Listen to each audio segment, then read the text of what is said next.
పెద్దపల్లి జిల్లాలో నకిలీ పోలీసులు కలకలం సృష్టించారు. సుల్తానాబాద్ మండలం గర్రెపల్లిలో ఈ నెల 10న శంకర్ లక్ష్మి ఇంటికి నకిలీ పోలీసులు వచ్చారు. మీ ఇంట్లో దొంగ నోట్లు ఉన్నాయని వారిని బెదిరించారు. లక్ష్మి కుమారుడు రమేష్కు బేడీలు వేసి ఇంట్లో ఉన్న 11 తులాల బంగారం, 470 గ్రాముల వెండి, 10,000 రూపాయల నగదు తీసుకెళ్లారు.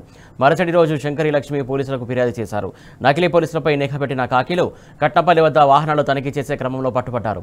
వారిని విచారించగా పొంతనలేని సమాధానాలు చెప్పారు. వారి నుంచి 2 జీపులు, టీవీఎస్ వెహికల్ స్వాధీనం చేసుకున్నారు. లక్ష్మికి నగదు, నగలను పోలీసులు అందజేశారు.